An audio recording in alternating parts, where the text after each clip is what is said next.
La neige sur le quai formait une croûte épaisse sous les chaussures, et l'eau sombre attirait l'humidité vers les fenêtres, où séchaient des corsages au-dessus des braises. Dans l'atelier, un mannequin déformé était suspendu à une barre transversale, piqué d'épingles jusqu'à faire grincer le tissu, tandis que sur les pavés en dessous, la garde marchait en palpant les rubans et les manches avec ses ceintures. Dans le registre du consistoire, figurait déjà une nouvelle ligne sur la somptuosité nuisible à la modestie, et c'est précisément cette ligne qui réchauffait la pièce plus que les charbons, car elle présageait une amende. La couturière, une femme âgée aux articulations usées et portant le sceau de la guilde sur une planche de chêne, comprit que le problème ne venait pas du luxe, mais d'une incompatibilité entre les règles. Le narrateur salue les spectateurs, remercie ceux qui écoutent depuis chez eux, depuis leurs ateliers ou en déplacement, leur demande d'indiquer brièvement dans les commentaires de quelle ville ou village ils viennent et quelles sont les règles de bienséance qui y sont en vigueur, explique que ces détails aident à voir le passé sans mythe et souhaite à tous une écoute attentive et agréable. La ville, qui aimait se qualifier de purifiée de toute extravagance, ne reposait pas sur des légendes, mais sur des documents écrits. Les sermons prônaient la modestie, mais la responsabilité était répartie entre les ordonnances, les registres des amendes et les procès-verbaux du consistoire. On y consignait soigneusement les noms des femmes et des hommes adultes qui avaient enfreint les prescriptions relatives aux robes, aux manches, aux rubans et aux boutons, comme s'il s'agissait de sacs de céréales.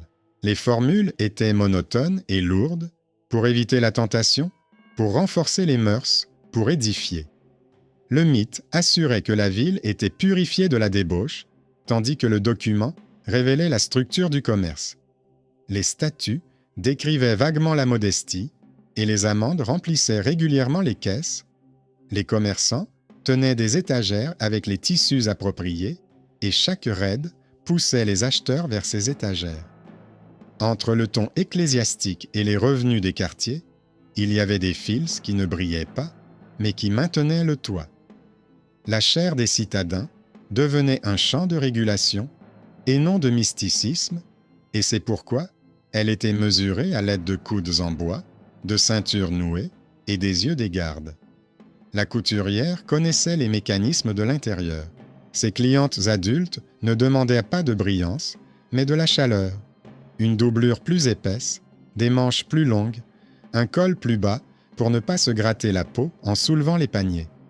Le médecin, qui tenait des carnets avec des notes succinctes, écrivait sur la toux, causée par les escaliers humides, sur les inflammations chez les blanchisseuses, sur les douleurs lombaires chez ceux qui travaillaient à la machine. Ces lignes n'étaient pas prononcées dans les amphithéâtres, mais circulaient de cuisine en cuisine. La doublure avait moins d'importance que la formule « pas de volume excessif », car la formule devenait un prétexte pour fouiller du regard le corps d'autrui et en faire un article. Les gardes aimaient ces articles, ils n'avaient pas besoin d'établir de lien entre le point et la mesure. La première feuille, où la couturière s'est vue indirectement, était fine et sentait l'encre. Elle indiquait que la robe d'une cliente adulte était excessivement somptueuse. On y mentionnait la largeur de la jupe, le relief du corsage, la ceinture qui, selon la garde, soulignait la taille. Ni chiffres, ni référence à un point, seulement des mots lourds sur la modestie. Le papier ressemblait à un cadenas sans clé. Mais chaque serrure a sa forme et il fallait la chercher là où se trouvaient les règles. À un endroit, le règlement ordonnait de couvrir le poignet à la mesure, à un autre, il interdisait de souligner les lignes du corps, et à un troisième, il se dissolvait dans des tours impossibles à mesurer avec une règle. Le livre de la guilde des tailleurs contenait des règles sur le nombre de coutures, la vente de produits finis et le poinçon du maître, mais il ne contenait pas de normes communes. La norme était accrochée dans la salle de l'atelier comme un objet d'usage domestique, une planche lisse qui servait à égaliser les coudes des apprentis et des compagnons. Les gardes portèrent leurs coudes, certains avec une réserve, d'autres usés, d'autres encore étirées comme une vieille ceinture. La différence était minime à l'œil nu, mais importante lorsqu'on demandait une demi-paume de tissu supplémentaire pour se réchauffer. C'est précisément cette différence invisible qui transformait la doublure en infraction. Les rumeurs sur les raids se répandaient rapidement.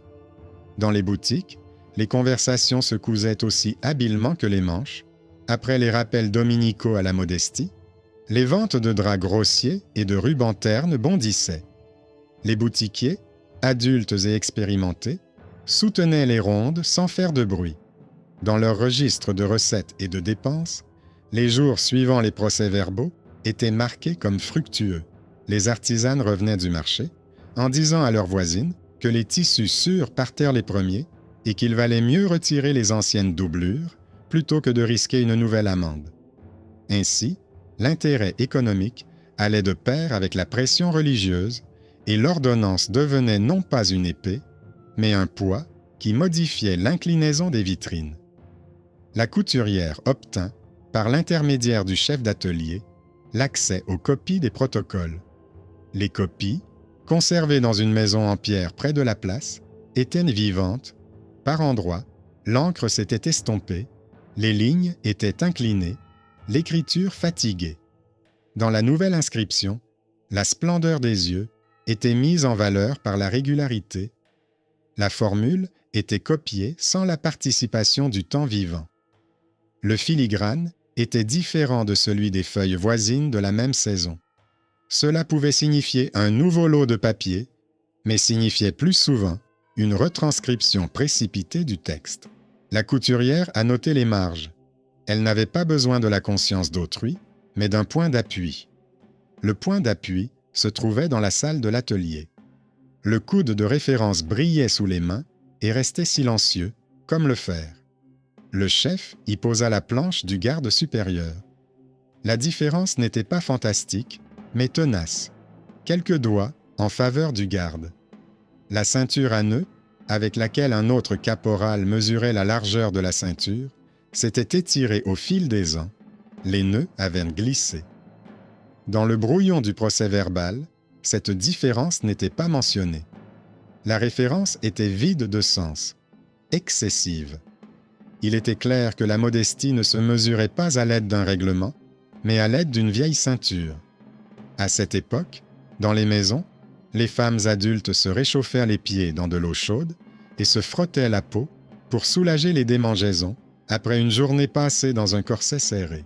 Le médecin notait brièvement que le corset serré limitait la respiration dans les escaliers, que le froid aggravait la toux, que la peau enflammée supportait moins bien les coutures rigides. Les grands discours sur la modestie n'aimaient pas remarquer la faiblesse du corps. Il était plus facile pour eux de fixer le volume excédentaire, car celui-ci était visible, tandis que l'inflammation était cachée. À cause de cela, la punition arrivait rapidement, mais la douleur disparaissait lentement. La couturière rédigea un parchemin sec. Il contenait les règles de la guilde, des extraits des ordonnances sur la modestie, des références à l'absence de mesure en matière de somptuosité, une note sur la non-conformité du coude du garde par rapport à la norme, et une brève note du médecin sur l'utilité d'une doublure chaude pour les artisanes adultes. Elle indiqua qu'une interprétation extensive rapportait des bénéfices directs aux boutiques vendant des tissus autorisés et pesait sur le budget des ménages. L'argent était dépensé pour améliorer l'apparence plutôt que pour le combustible et la nourriture. Elle ne demandait pas la clémence, elle demandait la modération. Dans une ville où les mots ont le pouvoir, une telle demande pèse lourd dans la balance. La réponse fut un silence entre les lignes. Le consistoire réitéra ses discours sur le comportement approprié, mais dans la marge, un scribe nota que la question de la modération devait être coordonnée avec les ateliers. Les gardes intensifièrent leurs raids et les boutiques reprirent vie. Les rouleaux de tissu grossier s'envolèrent, les rubans de couleur sobre furent les premiers à disparaître des étagères. Les journaux officiels affirmaient que la ville renforçait les mœurs. Les livres de comptes montraient que le quartier renforçait son chiffre d'affaires. Ainsi, Le mythe assurait la purification des rues, tandis que les documents prouvaient l'augmentation des recettes et des amendes. La couturière obtint une vérification. Dans la salle où étaient disposés le modèle et les mesures municipales, le silence se fit. On touchait les morceaux de bois sans précipitation. On les appliquait, on les marquait à la craie. La différence menait à la même conclusion. L'atelier et la garde avaient 2 longueurs pour un même mot. Cela n'exigeait pas de dénonciation, mais l'acceptation d'une simple vérité. La modestie ne peut être mesurée de 2 façons.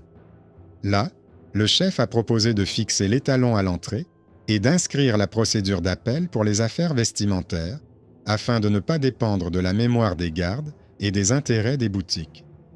La couturière savait qu'elle ne discutait pas avec la foi, mais avec la façon dont la ceinture étire le mot. Ce soir-là, les scribes étalaient les feuilles sous la lampe pour que le tampon sèche rapidement. Le papier vibrait discrètement sous leurs doigts, l'encre brillait comme de l'eau dans un trou. Sur la page voisine, ils écrivirent que les boutiques avaient soutenu le raid pour l'honneur, et au verso, quelqu'un avait laissé un compte rendu précis des ventes de la semaine suivante. Cette cohabitation expliquait mieux l'époque que les slogans. La prière et les dépenses cohabitent, et celui qui écrit les chiffres avec le plus de précision l'emporte. Si le papier aime la précision, la ceinture perdra son pouvoir. Le matin apporta un nouveau procès-verbal. Une autre citadine adulte fut condamnée à une amende pour avoir porté un ruban trop large. Le ruban était épais et chaud afin de ne pas couper la peau sous le menton, et il était bon marché car il était tricoté à partir de restes. Aux yeux des gardes, il ressemblait à un bijou. La couturière a ajouté une feuille au rouleau, montrant que l'ordonnance ne fait pas la distinction entre la protection et l'apparence, disciplinant la pauvreté plutôt que l'orgueil. À côté, se trouvait une note sur les gorges enflammées de ceux qui portaient des bandages fins pour l'apparence. Le papier était plié en un ensemble où le mythe perdait face au document. Le nettoyage des rues ne guérissait pas la toux, mais se répartissait joliment sur les feuilles. En hiver, les commerçants ont annoncé des remises sur les tissus modestes. La foule se rendait chez eux par peur et non par souci de chaleur. La couturière n'appelait pas à la révolte. Elle cousait des doublures la nuit et ajoutait des références au rouleau. Le rouleau devenait lourd, mais maniable. Tout ce qu'il contenait pouvait être appliqué sur une planche et montré au médecin. Le plan était simple: forcer la ville à reconnaître que le mot « modestie » avait besoin d'une référence, tout comme un corset avait besoin d'être large pour ne pas casser les côtes. Lorsque l'affaire fut à nouveau soumise à l'examen, le consistoire ne changea pas de ton, mais modifia son approche. Outre les formules sur les mœurs, il y eut une disposition sur la vérification des mesures avec l'atelier et sur la possibilité de revoir les affaires vestimentaires à des jours déterminés. Ce n'était pas une victoire, mais un compromis. La couturière séchait les corsages en écoutant le bruit des bottes sur la pierre, et elle savait qu'elle avait désormais entre les mains une planche clouée à l'entrée de la salle et le mot qui y était inscrit. Si la ville continuait à appeler cela une purification, le document disait autre chose. Il parlait d'une norme de mesure et d'un recours qui arrachait la règle des mains de l'arbitraire. La mécanique du corps et du commerce continuait à coexister. Les fiches médicales des artisanes adultes indiquaient une diminution des exacerbations chez celles qui portèrent des protections chaudes sans craindre d'être condamnées à une amende. Dans les livres de recettes des magasins, les pics de vente après les raids ont disparu et ont été remplacés par des lignes régulières que les commerçants appelaient la stabilité. Les gardes se fiaient moins à leur œil et plus à leur tableau. Les sermons ne se sont pas adoucis, mais servaient moins souvent de couverture aux ceintures. La dernière page de cette chronique est concise et claire. Elle indique que l'étalon des mesures est conservé à l'entrée de la salle de réunion et dans la salle des ateliers, que les coudes des gardes sont vérifiés à l'aide d'une planche et que les litiges concernant la somptuosité et les rubans peuvent faire l'objet d'un recours selon la procédure établie. Le mythe affirmait que la ville avait été purifiée de la débauche. Le document a révélé les intérêts économiques et l'imprécision des règlements qui ont longtemps permis d'infliger des amendes pour un pli de chaleur supplémentaire.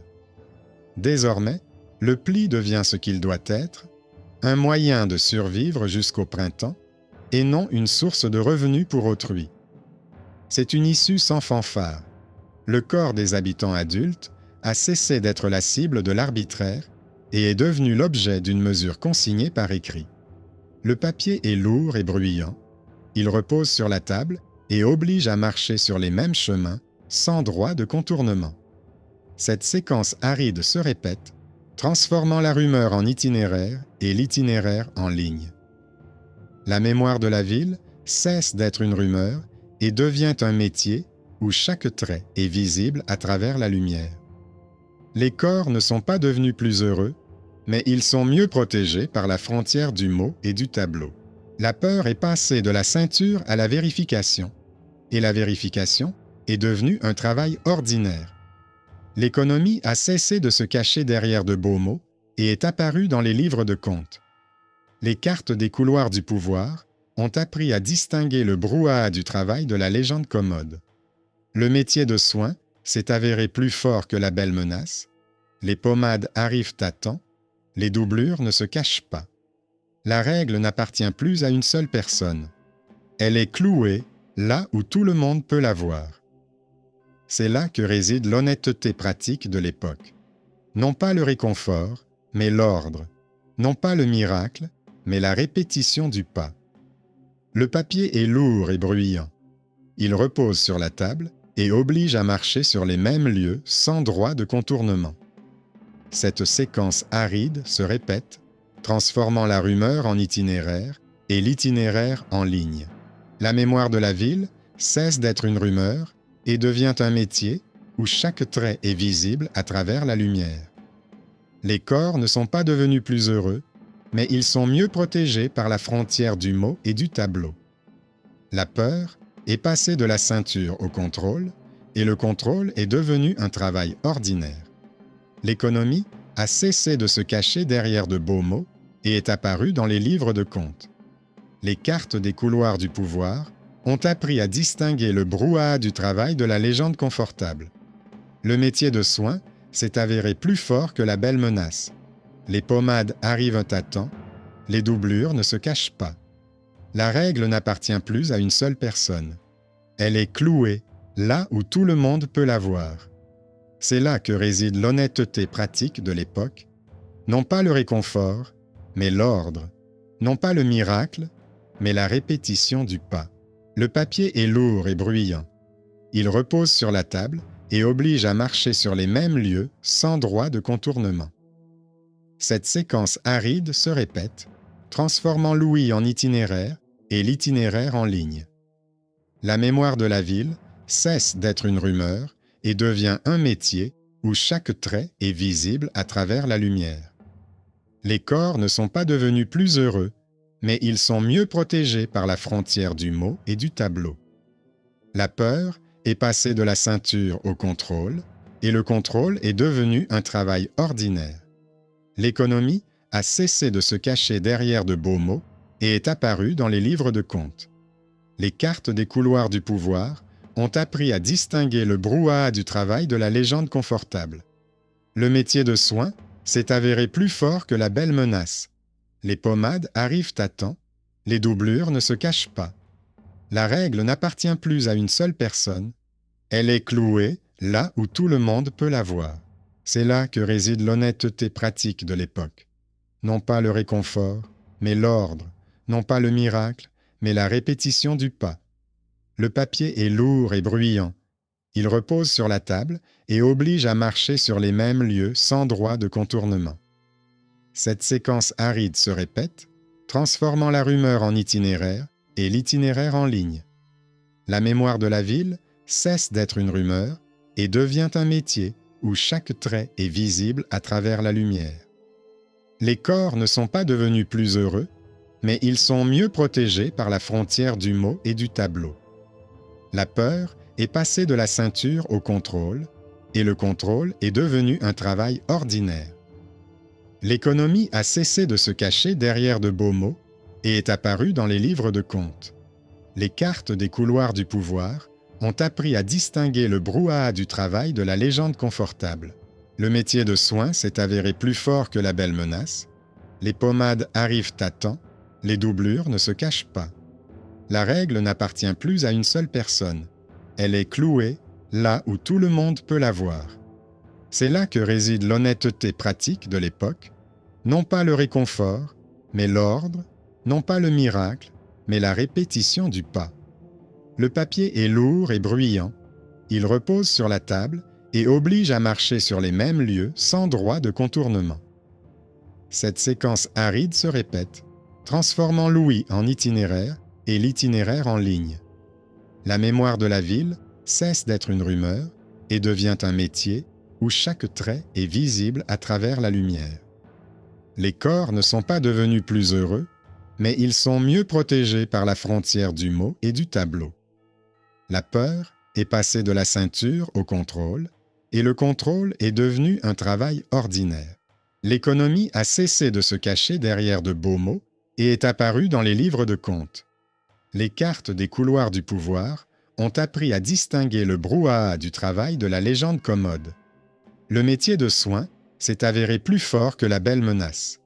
Les pommades arrivent à temps, les doublures ne se cachent pas. La règle n'appartient plus à une seule personne, elle est clouée là où tout le monde peut la voir. C'est là que réside l'honnêteté pratique de l'époque. Non pas le réconfort, mais l'ordre, non pas le miracle, mais la répétition du pas. Le papier est lourd et bruyant. Il repose sur la table et oblige à marcher sur les mêmes lieux sans droit de contournement. Cette séquence aride se répète, transformant l'ouïe en itinéraire et l'itinéraire en ligne. La mémoire de la ville cesse d'être une rumeur et devient un métier où chaque trait est visible à travers la lumière. Les corps ne sont pas devenus plus heureux, mais ils sont mieux protégés par la frontière du mot et du tableau. La peur est passée de la ceinture au contrôle, et le contrôle est devenu un travail ordinaire. L'économie a cessé de se cacher derrière de beaux mots et est apparue dans les livres de comptes. Les cartes des couloirs du pouvoir ont appris à distinguer le brouhaha du travail de la légende confortable. Le métier de soin s'est avéré plus fort que la belle menace. Les pommades arrivent à temps, les doublures ne se cachent pas. La règle n'appartient plus à une seule personne, elle est clouée là où tout le monde peut la voir. C'est là que réside l'honnêteté pratique de l'époque, non pas le réconfort, mais l'ordre, non pas le miracle, mais la répétition du pas. Le papier est lourd et bruyant, il repose sur la table et oblige à marcher sur les mêmes lieux sans droit de contournement. Cette séquence aride se répète, transformant la rumeur en itinéraire et l'itinéraire en ligne. La mémoire de la ville cesse d'être une rumeur et devient un métier où chaque trait est visible à travers la lumière. Les corps ne sont pas devenus plus heureux, mais ils sont mieux protégés par la frontière du mot et du tableau. La peur est passée de la ceinture au contrôle, et le contrôle est devenu un travail ordinaire. L'économie a cessé de se cacher derrière de beaux mots et est apparue dans les livres de comptes. Les cartes des couloirs du pouvoir ont appris à distinguer le brouhaha du travail de la légende confortable. Le métier de soin s'est avéré plus fort que la belle menace. Les pommades arrivent à temps, les doublures ne se cachent pas. La règle n'appartient plus à une seule personne. Elle est clouée là où tout le monde peut la voir. C'est là que réside l'honnêteté pratique de l'époque. Non pas le réconfort, mais l'ordre, non pas le miracle, mais la répétition du pas. Le papier est lourd et bruyant, il repose sur la table et oblige à marcher sur les mêmes lieux sans droit de contournement. Cette séquence aride se répète, transformant l'ouïe en itinéraire et l'itinéraire en ligne. La mémoire de la ville cesse d'être une rumeur et devient un métier où chaque trait est visible à travers la lumière. Les corps ne sont pas devenus plus heureux, mais ils sont mieux protégés par la frontière du mot et du tableau. La peur est passé de la ceinture au contrôle, et le contrôle est devenu un travail ordinaire. L'économie a cessé de se cacher derrière de beaux mots et est apparue dans les livres de comptes. Les cartes des couloirs du pouvoir ont appris à distinguer le brouhaha du travail de la légende confortable. Le métier de soin s'est avéré plus fort que la belle menace. Les pommades arrivent à temps, les doublures ne se cachent pas. La règle n'appartient plus à une seule personne. Elle est clouée là où tout le monde peut la voir. C'est là que réside l'honnêteté pratique de l'époque. Non pas le réconfort, mais l'ordre, non pas le miracle, mais la répétition du pas. Le papier est lourd et bruyant, il repose sur la table et oblige à marcher sur les mêmes lieux sans droit de contournement. Cette séquence aride se répète, transformant la rumeur en itinéraire et l'itinéraire en ligne. La mémoire de la ville cesse d'être une rumeur et devient un métier où chaque trait est visible à travers la lumière. Les corps ne sont pas devenus plus heureux, mais ils sont mieux protégés par la frontière du mot et du tableau. La peur est passée de la ceinture au contrôle, et le contrôle est devenu un travail ordinaire. L'économie a cessé de se cacher derrière de beaux mots et est apparue dans les livres de comptes.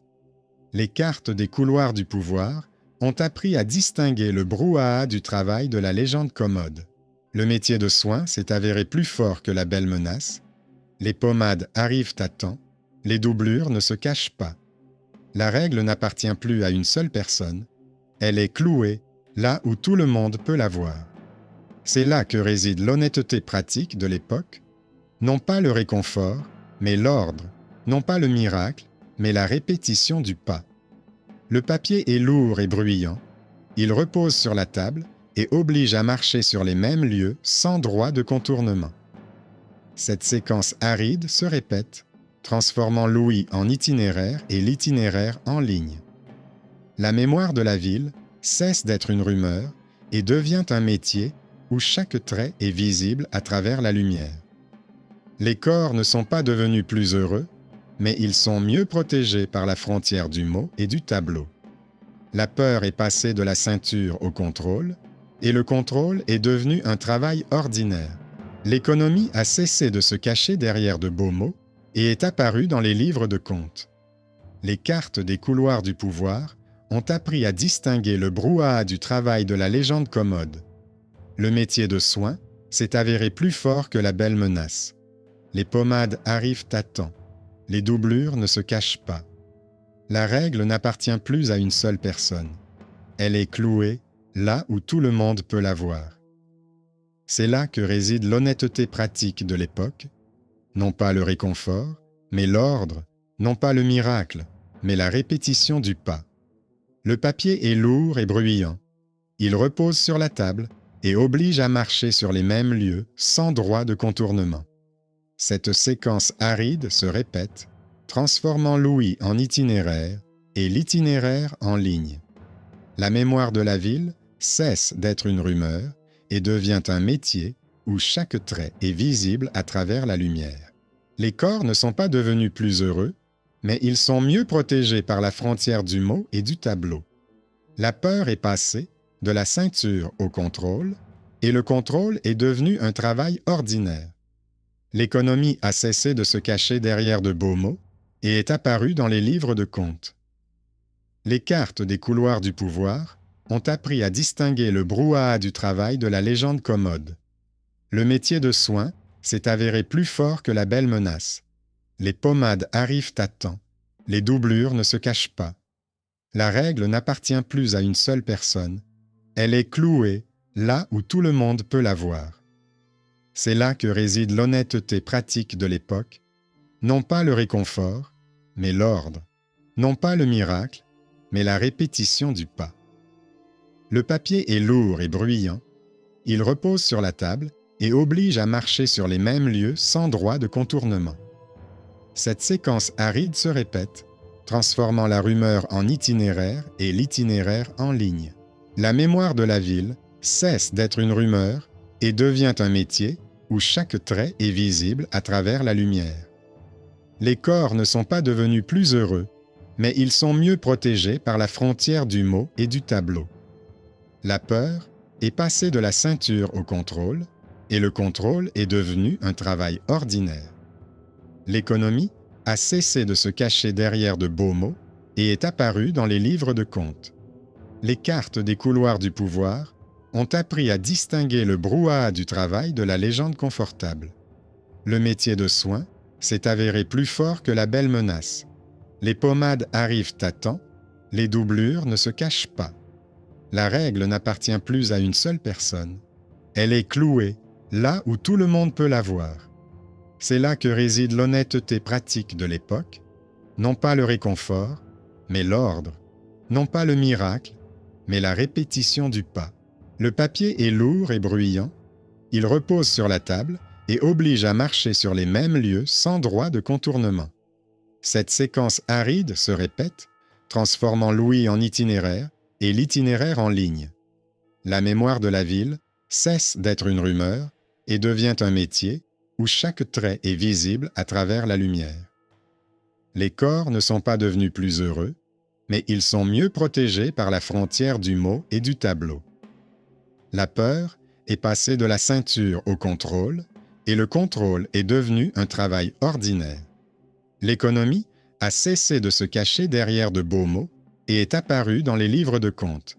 Les cartes des couloirs du pouvoir ont appris à distinguer le brouhaha du travail de la légende commode. Le métier de soin s'est avéré plus fort que la belle menace. Les pommades arrivent à temps, les doublures ne se cachent pas. La règle n'appartient plus à une seule personne. Elle est clouée là où tout le monde peut la voir. C'est là que réside l'honnêteté pratique de l'époque, non pas le réconfort, mais l'ordre, non pas le miracle, mais la répétition du pas. Le papier est lourd et bruyant, il repose sur la table et oblige à marcher sur les mêmes lieux sans droit de contournement. Cette séquence aride se répète, transformant l'ouïe en itinéraire et l'itinéraire en ligne. La mémoire de la ville cesse d'être une rumeur et devient un métier où chaque trait est visible à travers la lumière. Les corps ne sont pas devenus plus heureux, mais ils sont mieux protégés par la frontière du mot et du tableau. La peur est passée de la ceinture au contrôle, et le contrôle est devenu un travail ordinaire. L'économie a cessé de se cacher derrière de beaux mots et est apparue dans les livres de comptes. Les cartes des couloirs du pouvoir ont appris à distinguer le brouhaha du travail de la légende commode. Le métier de soin s'est avéré plus fort que la belle menace. Les pommades arrivent à temps, les doublures ne se cachent pas. La règle n'appartient plus à une seule personne, elle est clouée là où tout le monde peut la voir. C'est là que réside l'honnêteté pratique de l'époque. Non pas le réconfort, mais l'ordre, non pas le miracle, mais la répétition du pas. Le papier est lourd et bruyant. Il repose sur la table et oblige à marcher sur les mêmes lieux sans droit de contournement. Cette séquence aride se répète, transformant la rumeur en itinéraire et l'itinéraire en ligne. La mémoire de la ville cesse d'être une rumeur et devient un métier où chaque trait est visible à travers la lumière. Les corps ne sont pas devenus plus heureux, mais ils sont mieux protégés par la frontière du mot et du tableau. La peur est passée de la ceinture au contrôle, et le contrôle est devenu un travail ordinaire. L'économie a cessé de se cacher derrière de beaux mots et est apparue dans les livres de comptes. Les cartes des couloirs du pouvoir ont appris à distinguer le brouhaha du travail de la légende confortable. Le métier de soin s'est avéré plus fort que la belle menace. Les pommades arrivent à temps, les doublures ne se cachent pas. La règle n'appartient plus à une seule personne. Elle est clouée là où tout le monde peut la voir. C'est là que réside l'honnêteté pratique de l'époque. Non pas le réconfort, mais l'ordre, non pas le miracle, mais la répétition du pas. Le papier est lourd et bruyant. Il repose sur la table et oblige à marcher sur les mêmes lieux sans droit de contournement. Cette séquence aride se répète, transformant l'ouïe en itinéraire et l'itinéraire en ligne. La mémoire de la ville cesse d'être une rumeur et devient un métier où chaque trait est visible à travers la lumière.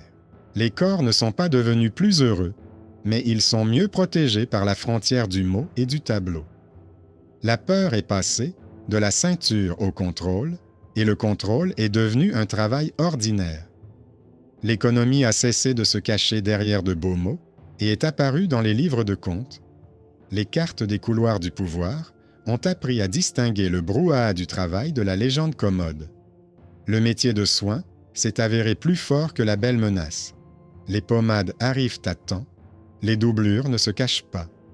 La règle n'appartient plus à une seule personne, elle est clouée là où tout le monde peut la voir. C'est là que réside l'honnêteté pratique de l'époque. Non pas le réconfort, mais l'ordre, non pas le miracle, mais la répétition du pas. Le papier est lourd et bruyant. Il repose sur la table et oblige à marcher sur les mêmes endroits sans droit de contournement. Cette séquence sèche se répète, transformant la rumeur en itinéraire et l'itinéraire en ligne. La mémoire de la ville cesse d'être une rumeur et devient un métier où chaque trait est visible à travers la lumière. Les corps ne sont pas devenus plus heureux, mais ils sont mieux protégés par la frontière des mots et du tableau. La peur est passée de la ceinture au contrôle, et le contrôle est devenu un travail ordinaire. L'économie a cessé de se cacher derrière de beaux mots et est apparue dans les livres de comptes. Les cartes des couloirs du pouvoir ont appris à distinguer le brouhaha du travail d'une légende commode. Le métier de soignant s'est avéré plus fort que la belle menace. Les pommades arrivent à temps, les doublures ne se cachent pas. La règle n'appartient plus à une seule personne. Elle est clouée là où tout le monde peut la voir. C'est là que réside l'honnêteté pratique de l'époque, non pas le réconfort, mais l'ordre, non pas le miracle, mais la répétition du pas. Le papier est lourd et bruyant. Il repose sur la table et oblige à marcher paix